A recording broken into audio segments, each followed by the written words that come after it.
I love video games. I think that's kind of self-explanatory based on the amount of concentrated effort that I put towards preserving video game history as a whole, but in a modern setting, there's been tons of efforts towards mixing up our favorite games just a little bit, and they're called ROM hacks. Now I'm sure you know what they are, but have you ever played one? I've played two, and I'm going to cover both of them here today. I am going to try to reduce spoilers for the games that they're based on, but if you are super concerned about it, then it's probably the best to just avoid this video. The Legend of Zelda Ocarina of Time is one of the greatest games ever created, and I hold it in regards for being one of the greatest games ever created based on my personal opinion, that's not an idea that's commonly shared. A lot of people have been saying that they hate the Ocarina of Time, and that kind of blew my mind. Perceptions can change from person to person. Anyway, in Ocarina, at least Vanilla Ocarina, we begin our story in Hyrule. The Great Deku Tree sends Navi the Fairy to wake up Link and kickstart him on his adventure to help Zelda rid Hyrule of an evil douchebag named Ganondorf, who is trying to seize power in the domain. That's it. We encounter tons of areas, all locations that play their own specific role in the plot, and some of these locales are based on previous games. We end up getting the spiritual stones, yanking out the Master Sword, getting our ears pierced while we're unconscious, collecting the medallions of the sages, and eventually challenge the pig boy at the ruins of his collapsed castle. And scene. That's Ocarina of Time in a nutshell. It's a game I know from front to back, side to side, and I've played it more times than I'm comfortable admitting, and I own more copies than I should of the various releases of it throughout history.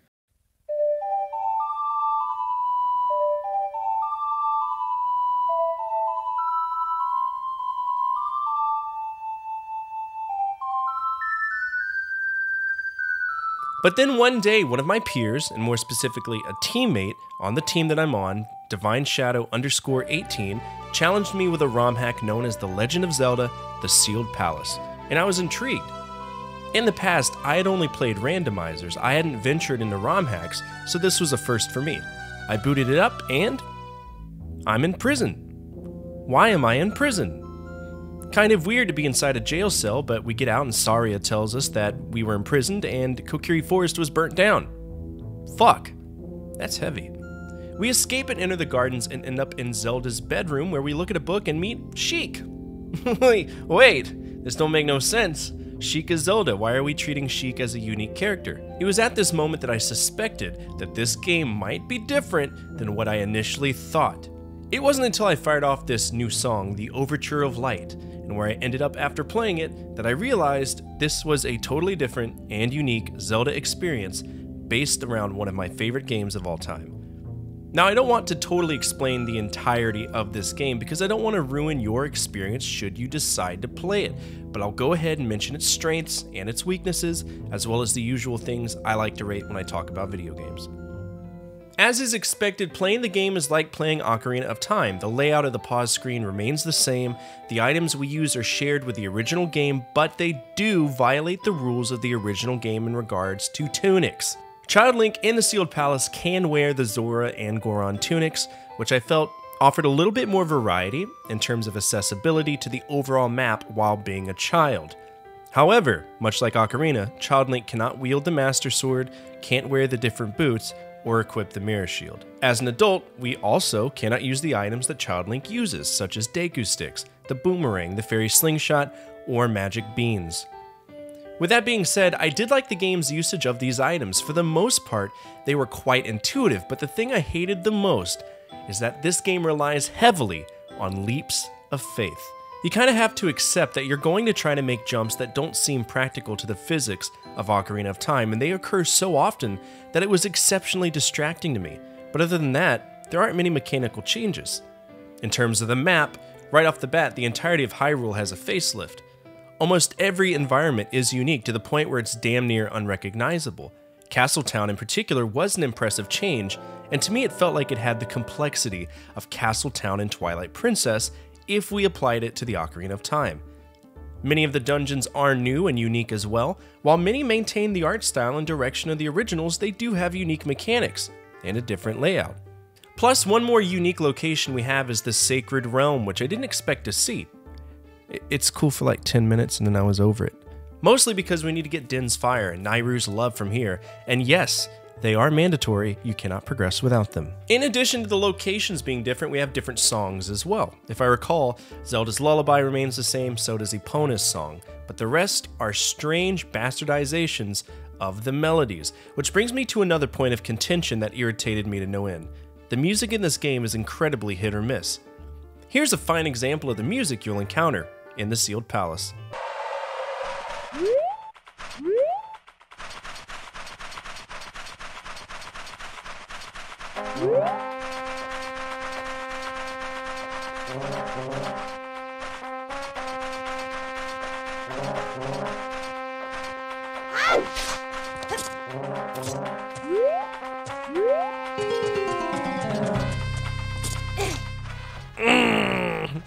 Doesn't that sound great being shoved into your ear holes?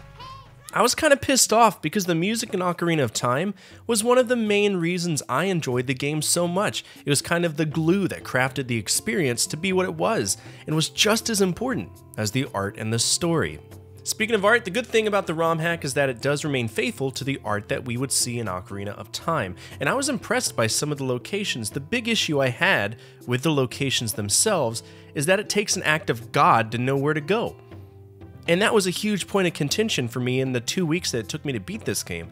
I never knew where to go, and Navi's hints are absolute dog shit. She provides seemingly irrelevant clues about what to do based on where we are. But once we arrive to where we need to go, the game unfolds into a truly unique experience based on the Ocarina of Time, and it feels like a completely different perspective on the story. But as a fan of the original game, I didn't like it. I rated it a C-. It wasn't fun for me, but it might be fun for you, and that's all that matters. I thought I was done playing Romhacks, at least in the vein of Ocarina of Time, but that wasn't enough to satisfy my good sadistic friend Divine Shadow, as he then proceeded to drop another bomb on my face: The Legend of Banjo-Kazooie, The Jiggies of Time. Now, I hated Banjo-Kazooie as a kid. I felt the world was incredibly too large for what Rare was trying to do. I didn't like the levels. I didn't enjoy it at all. And I felt forced on this abstract collectathon, but as an adult, I kind of actually liked it. The scope of what the game offered became so small because since I had played Banjo, I'd been exposed to games that were significantly larger, like Skyrim, Grand Theft Auto 3, 4, and 5, Mass Effect. So going back, I recognized that many of these levels were simply self-contained. And if I could get past the monotony of finding 100 notes per stage and getting 10 jiggies, and then contending with Gruntilda's fucking stupid board game and even more tedious boss fight, I'd be good. And I was. I beat it. And now we had this concoction of two different universes colliding in a ROM format for me to enjoy. So I booted it up and it's Banjo-Kazooie, but Ocarina of Time. Okay, I can do this. Right off the bat, I loved all of these subtle references inside of Link's house. The milk bottle, the fact that he's playing a fucking Nintendo 64 in his house of the game that we're playing, and even Link's clothing hanging up on the wall. But then I was reminded of one of my chief complaints about Banjo-Kazooie before I even left the house. Banjo is incredibly slidey, like he consistently walks on a frictionless surface. Even if the ground was sandpaper, he exists in such a way where you might wonder if he's just like hovering above the ground. He slips around like he's on ice. Combine that with the environments in Ocarina that we were used to Link running on, and you're already gonna have a bad time. Let's review it though. As expected, the game plays like Banjo-Kazooie, so aesthetically, that's what it is. Down at the meat and bones of what this game is, it controls as if it's Banjo-Kazooie. The artwork itself is Ocarina of Time. So we're going to have the same conversational pop-ups from Grunty, the same speech patterns from the characters that are reutilized, and we're going to obtain the same objects that we would need in Banjo-Kazooie, namely notes, blue eggs, golden red feathers, and Jinjos, and ultimately Jiggies, which are required to unlock the next world, of which there are 9. These stages include Kokiri Forest, Gerudo Valley, Castletown, Kakariko Village, Death Mountain, Lake Hylia, Forest Temple, Zora's Domain, and Grunty's Castle. So we aren't going through the entirety of Ocarina of Time, but it's still a 12-hour adventure as if it were. And all of these stages for the most part share a similar layout with just some changes to facilitate the necessity to find all of the objects that we need. I'm not kidding, they put Banjo inside of Ocarina of Time, you know? You know what I mean? In contrast to Ocarina of Time, where everything is kind of laid out in front of you with the dungeons being the meat and bones of what we do, Banjo consists of an overworld that leads to hub worlds, that leads to isolated instances within the hub world. For example, Death Mountain contains 3 major locations: Dodongo's Cavern, Goron City, and this weird little village that exists for the sole reason of existing. Gerudo Valley has the valley, the fortress, and the Desert Colossus that features the Spirit Temple for a very short amount of time. All the while, we're having to collect a few things to make it through these stages. The main 2 things we need are notes. Notes open up doors, and Jiggies open up worlds. Supplementary objects that we need are Mumbo tokens, of which every stage at least has 1 Jiggy tied to transforming, and also Jinjos, which also provide a Jiggy. Now, the main concern that I have with this particular ROM hack is that it is incredibly cryptic to a level that makes it consistently unfun. I cannot tell you how many times I have gotten lost because of either application of concepts or hidden nonsensical paths that I had to find courtesy of a video walkthrough made by the guy who made the game. The music is great though. Most of the songs are directly from Ocarina of Time and have this little sprinkling of Grant Kirkhope magic. It seems like he made the soundtrack. There's even callbacks to other Zelda games. For example, an area of the Forest Temple uses the Dark Overworld theme from A Link to the Past, and Grunty's Castle itself uses the final Ganon theme from Breath of the Wild, which I found to be a nice touch. Strewn throughout the game are also references to other games, for example, Fox McCloud playing Super Mario Galaxy in the attic of the Lake Observatory. There's also these off-putting, annoying bonus stages that are expertly hidden to the point where if I didn't need the Jiggies, I would have just avoided them. If you like Banjo, you're gonna love this, but I did struggle on the most basic aspects of platforming, which I find are so important in Banjo games, so I gave this game a D. It was a genuinely bad time. I was so ready to be done with this. Do you like ROM hacks? If you do, then maybe give these a try. But take what I say with a grain of salt, because I'm very much resistant to change as an older guy, and having a fresh coat of paint on something I love so much is kind of tough to get used to. What's your take on ROM hacks?